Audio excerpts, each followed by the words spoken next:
दिल्ली की मुख्यमंत्री रेखा गुप्ता सिर्फ सरकार बनाकर ही थमने वाली नहीं है। उनकी नजर अब आम आदमी पार्टी के उस कोर वोट बैंक पर है जो 10 साल तक चट्टान की तरह केजरीवाल के साथ खड़ा रहा। जी हां, हम बात कर रहे हैं दिल्ली के स्लम एरिया के वोटर्स की। सीएम रेखा गुप्ता ने बीजेपी की फ्यूचर पॉलिटिक्स का प्लान बनाया जिससे आपकी मुश्किलें अब बढ़नी तय हैं। सीएम रेखा पद संभालते ही एक्शन मूड में नजर आ रही हैं और दिल्ली में आम आदमी पार्टी के पूरी तरह सफाई की रणनीति पर काम कर रही हैं। इसी कड़ी में वो आरकेपुरम के झुग्गी बस्ती में पहुंची जहां उनका जोरदार स्वागत हुआ। इस मौके पर नई दिल्ली के सांसद बांसुरी स्वराज और स्थानीय विधायक अनिल शर्मा भी मौजूद रहे। देखिए किस तरीके से लोग अपना सुझाव दे रहे हैं। लगातार यहाँ पर अलग अलग लोगों के सुझाव देखने को मिल रहे हैं। लोगों के यहाँ पर एक तरीके से अपनी मुख्यमंत्री साहिबा से सब बात करना चाहते हैं और उन्हें अपना सुझाव देना चाहते हैं और लगातार वो कह रहे हैं कि पानी की दिक्कत है, पानी की दिक्कत को दूर करने की बात करें। साथ ही कहा कि जो भी समस्या है उसको हम दूर करेंगे। झुग्गीवासियों को उन्होंने यह आश्वासन दिया कि बीजेपी सरकार एक भी झुग्गी नहीं टूटने देगी, बल्कि जहां झुग्गी है वहां पक्का मकान बनाएगी। सीएम रेखा गुप्ता ने झुग्गी झोपड़ी वालों को इस बात का आश्वासन दिया कि उनकी सभी मांगों को दिल्ली सरकार पूरा करेगी। हम झुग्गी बस्ती के भाई बहनों से बात करने आए कि उनके मन के क्या पीड़ा है और वो क्या क्या काम दिल्ली सरकार से चाहते हैं और इन सब की तकलीफों को दूर किया जाएगा, ऐसा मैंने इनको विश्वास दिलाया। आरकेपुरम इलाके में नशाखोरी के बढ़ते मामले को लेकर सीएम रेखा ने चिंता जताई। उन्होंने कहा कि दिल्ली सरकार नशे को लेकर जीरो टॉलरेंस की नीति पर काम कर रही है। उनकी सरकार दिल्ली को नशा मुक्त करने की दिशा में हर संभव प्रयास कर रही है। जीरो टॉलरेंस रहेगी। नशा जहां भी दिल्ली में कहीं भी किसी भी कोने में होगा, उस नशे को खत्म करने के लिए सारे उपयुक्त, मैं तुरंत खुद पुलिस कमिश्नर से मुलाकात करके इस सारी जहां भी तकलीफ की वाली है इसके समाधान की चर्चा करूंगा। सूत्रों के मुताबिक बीजेपी का पूरा फोकस झुग्गी झोपड़ी पर है क्योंकि उन्हें पता है कि अगर यहाँ के वोटर उनके पाले में चले आए तो फिर दिल्ली की सत्ता से बीजेपी को हटाना मुश्किल होगा। Bureau report, Republic Bharat.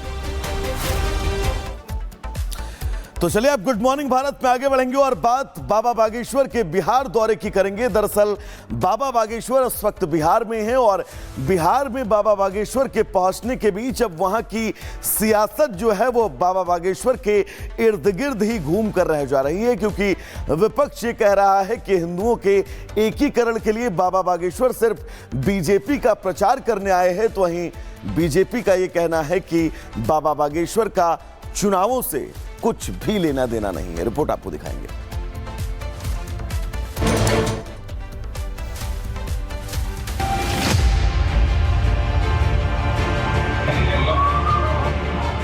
बाबा बागेश्वर इन दिनों बिहार में है।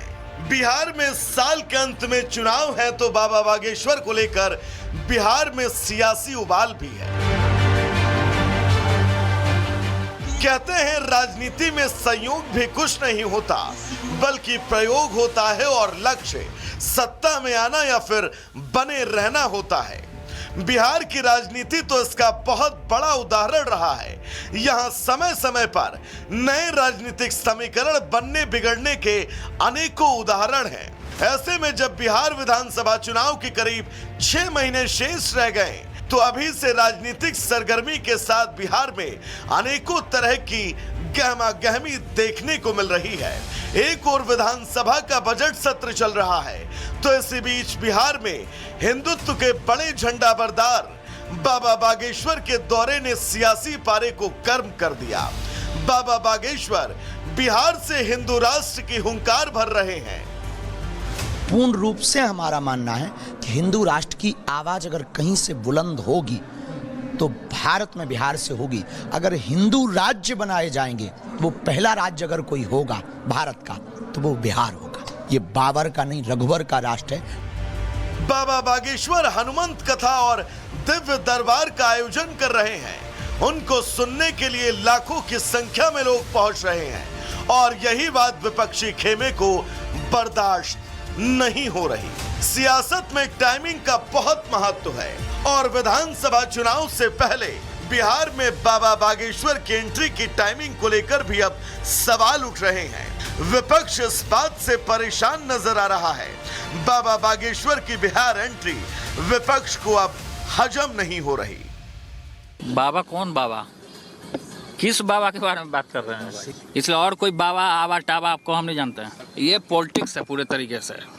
इस देश को तोड़ने के लिए ये पॉलिटिक्स रची जा रही है और आरएसएस अब बजरंग दल के जरिए और कौन कौन सेना के जरिए हमको गाली दिलवाने का काम कर। तो भगवान को भी महाभारत में शिशुपाल ने गाली देने का काम किया था। अंत में भगवान ने क्या किया? सुदर्शन चक्र चला। विपक्षी खेमे में भले ही बागेश्वर की बिहार यात्रा को लेकर हड़कंप हो, लेकिन बीजेपी पूरी तरह से गदगद है। वहीं बीजेपी की सहयोगी जदयू बहुत ही सोच समझकर बयानबाजी कर रही है। India is a secular and democratic state जहां सभी जाति धर्म के लोगों को रहने, अपना काम करने की छूट है, कहीं कोई बंदिश नहीं है। ऐसे में किसी एक धर्म विशेष की बात करना, हिंदू राष्ट्र की बात करना बेमानी है। दरअसल बिहार में बाबा बागेश्वर न केवल हिंदू राष्ट्र की बात कर रहे हैं, बल्कि वो जात पात की दीवार को गिराने की भी बात कर रहे हैं। एक दीवार को आज मिटा डालो, जात पात की दीवार को मिटाकर भेदभाव की दीवार को मिटा दो। मंदिरों के बाहर लिखा है जूते चप्पल बाहर उतार कर आइए। हम चाहते हैं मंदिरों के बाहर लिखा हुआ मिले कि जात पात बाहर छोड़ करके आइए।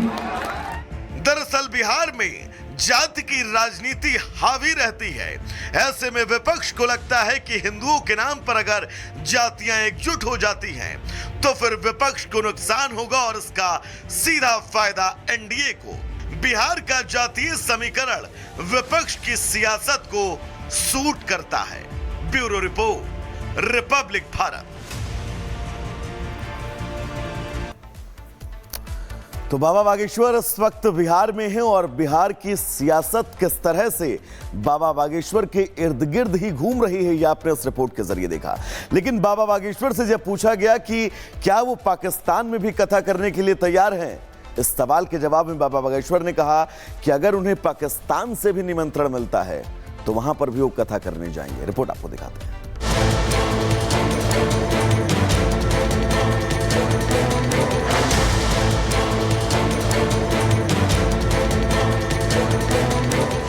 पाकिस्तान के कट्टरपंथियों को होली के रंग से दिक्कत है।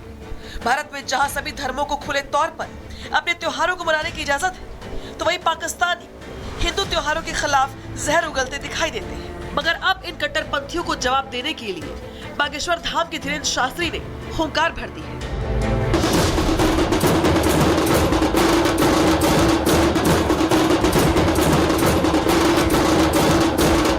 झिझक जाएंगे, हमें कोई दिक्कत नहीं, हमें कथा करनी है। पाकिस्तान जाने में क्या दिक्कत है? स्वागत करें, हम तो तैयार।